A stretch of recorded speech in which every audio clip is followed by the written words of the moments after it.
What's good, YouTube? Welcome to my channel. This is the Captain's Corner. I'm the captain, and this is the corner. um, Basically, what I'm going to be doing on YouTube is talking about my life and my life story. And you, as the audience, you're on the ship, and I'm the captain guiding us through the voyage of stories. Um, my my first series is going to be called Lost in My Injury. When I was 13, I spent 3 months in the hospital, 2 months in a coma. That had life-changing implications. My hip is fused right now at 0 degrees.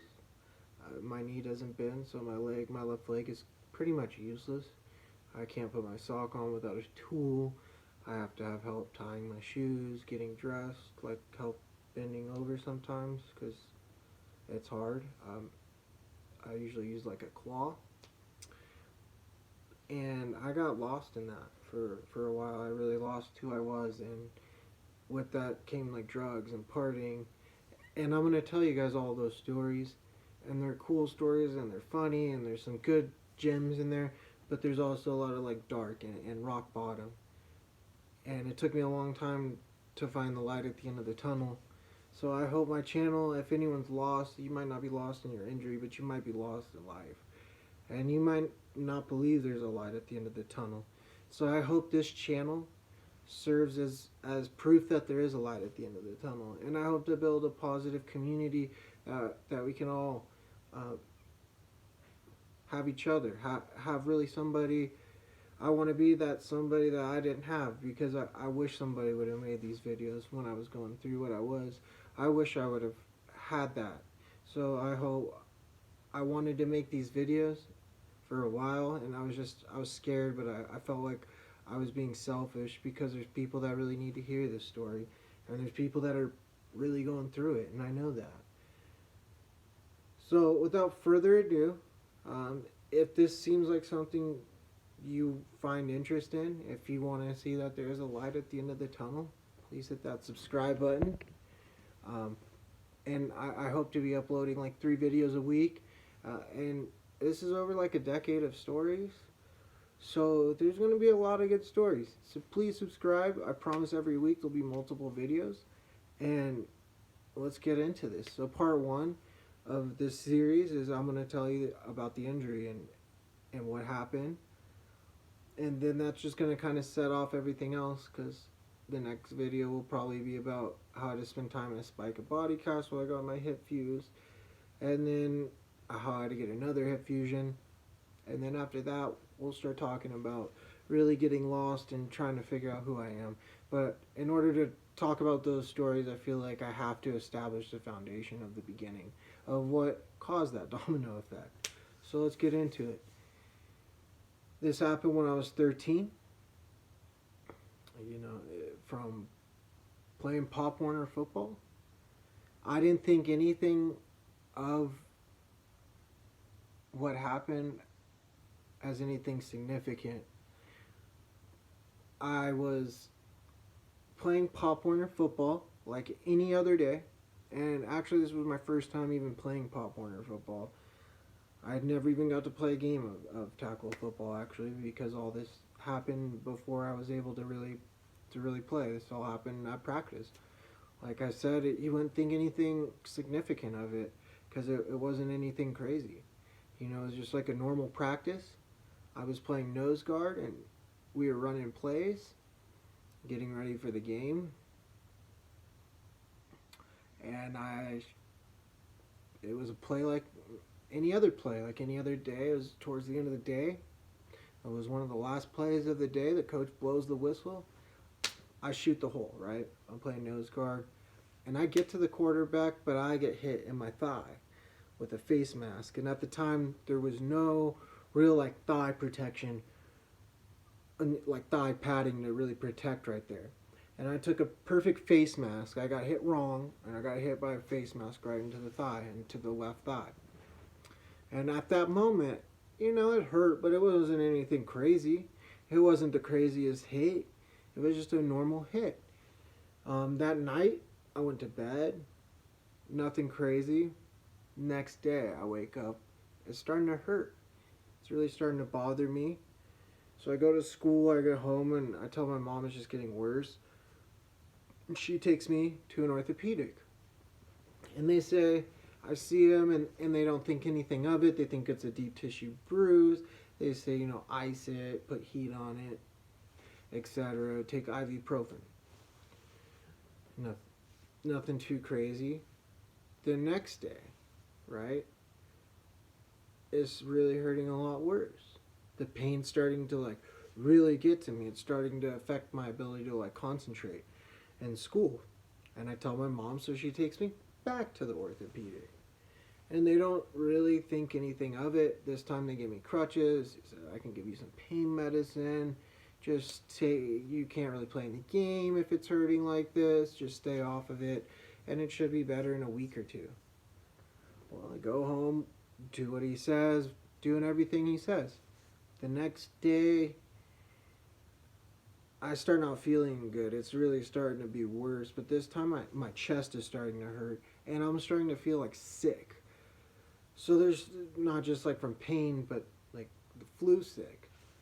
So the pain's getting really bad, and I haven't been weight bearing because I got crutches the day before. So my mom takes me back to the doctor, the orthopedic. We see a different orthopedic. He takes an x-ray this time, doesn't see anything. So he sends me back. That night, I wasn't feeling good. It's starting to feel like someone was sitting on my chest. Then I start vomiting. And my dad, the next morning, because I was up quite a bit, takes me to now a primary care doctor. This is the fourth time going to see a doctor. We go, and they say it's just the flu. Even though I couldn't even use my crutches to get up to the door because it was too far. My dad had to use a wheelchair to push me. But they thought it was because, dehydration, I was vomiting, etc. So they said I just have the flu. They gave me some medicine, some anti-nausea medicine, which really helps. So the next day, I go to bed, still not feeling well. The next day is picture day, and I really wanted to go to school to get my picture taken for I don't really know why. I still don't know what would possess me to do that looking back, but I did. And right after my picture got taken, I just started feeling really sick, and I start crying. And my teacher says, you need to go home. And the pain is so bad. My friend helped me carry my backpack to the office, and my parents are both at work. So my grandma came and picked me up from school, and I go over to her house so thirsty. It's like I was in the Sahara all day, the Sahara Desert, and no matter the amount of water I put in my body, I can't quench my thirst, I can't stay awake. It feels like an elephant is sitting on my chest. I just can't get my breath, and it hurts, and my back is starting to hurt really bad. And it's right around this time I start realizing I'm dying. I start feeling this is it. And I'm falling asleep, coming in and out of consciousness, and my mom finally gets off of work to come pick me up. And when she gets home, or gets to my grandparents' house, she sees me and my chest rising, and she knows something's really wrong.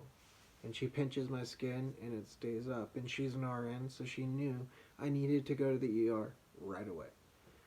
And it was at this time I was coming to terms in my head that I was dying, and it was okay. Because the pain was so bad, I wouldn't wish it upon anyone. That pain was so intense. There's no word to describe it. And I was okay with dying because I realized the end was near. That's how bad I was hurting. And there's nothing I could do to stay awake. No matter how hard I tried, I would just fall back to sleep. I could not stay awake. I couldn't keep consciousness. And my mom raced home to pick up my dad, and then took me straight to the ER. And this is on a Friday night in a big city, and no one was in the ER, which is a miracle that no one was in the ER. And as we're getting there, I'm okay. I'm really okay with dying because that's how bad the pain was. When we get to the ER, I tell my parents, I tell them, hey, you guys go in for me. I'm okay. Because I'm just out of it, you know. And when I get into the waiting room, you know, they take me back really quick because there's no one in there, and they take my vital signs. And when they take my vital signs, they immediately just stop and put me on the bed and then page the doctors. I could hear the doctors from the pediatric intensive care unit getting paged down to the ER, and it was at that point I realized that this is serious. That I'm not just thinking I'm dying. I probably am. I'm not just thinking this isn't some figment of my imagination. This is probably what's really going on. And as soon as they got to my room, they immediately pulled my parents out. And that's when I knew that was confirmation, because when that happens in movies, that's never good. So that was my confirmation that something was seriously wrong. When the doctor came back in, he said, I don't know what's wrong with you, but I'm going to need you to do everything you can to fight on the inside. And I'm going to do everything I can to fight on the outside. So I'm going to figure out what's wrong with you. He said, we're going to go do a scan right now, which is, they put me in a CT scan. And after that, we're going to give you some medicine that's going to help you go to sleep and take you out of some pain. So I go on the CT scan, and what I would come to find out is my lungs in the CT scan looked like Swiss cheese because staph had gotten in there. Staph had actually gone through all my vital organs, but we'll get into that. But it's all just Swiss cheese.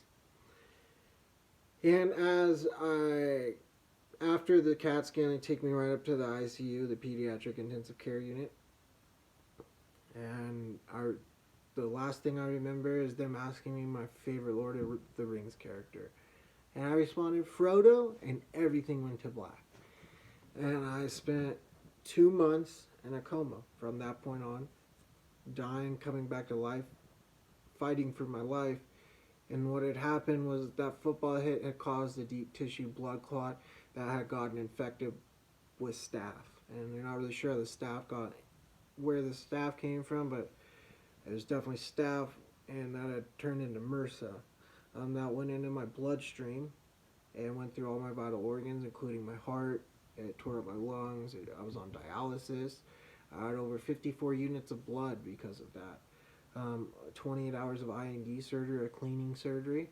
I was actually 24 hours away from my leg being amputated, but they used that new technology at the time, which is a wound vac, which saved my leg. It's like a sponge that's constantly like sucking and cleaning the wound. Left a huge scar on my leg, which I have a skin graft there. But during those 2 months, you know, I fought for my life. Most people don't come back from septic shock, and especially when it was as severe as it was. And for my organs to come back, it's all a miracle. It's all a blessing. They say they don't know how I lived. My doctors have told me many times that they should be visiting my gravestone. And I felt like I needed to share this story, but we'll continue. So after all that, they took me out of a coma. I woke up fully intubated. I also had 8 chest tubes, trach, you name it, I had it, right? They wake me up out of the coma. I couldn't talk. The first thing I remember was I couldn't talk in the wound vac, which, like I said, was this basically it's like a black sponge that's like constantly cleaning your leg. I woke up and I saw that, and originally I thought I had gotten in a fire because I saw the black, and I thought everyone died in my family and I was like the only surviving member. That was the first thing I thought. But as they took me out of it was really patchy the first 2 weeks coming out of the coma.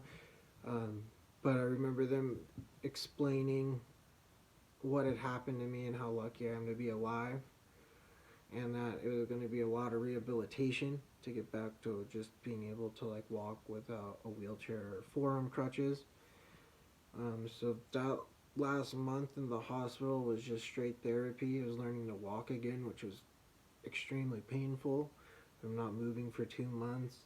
learning to eat again, learning to talk with the trach, and then when they took it out, I was learning to talk without the trach in finally, and using my vocal cords, which they're a little damaged because I have a little softer voice, but that's okay. That last month was just straight rehab, and I didn't really understand the severity of what had happened to me, of what septic shock was, not until many years later, it didn't hit me.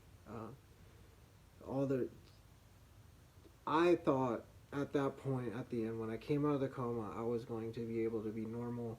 I was going to be able to get back to playing sports, and everything was going to be okay. It was just going to be a little rehab, and that's not exactly what happened. There was a lot of repercussions and a lot of problems that I didn't know about, and no one really told me could happen, and it was really hard to cope with. And my next video is going to be about kind of the therapy. We'll get into like getting my hip fused because I developed avascular necrosis of the left hip, and we'll get into all that stuff.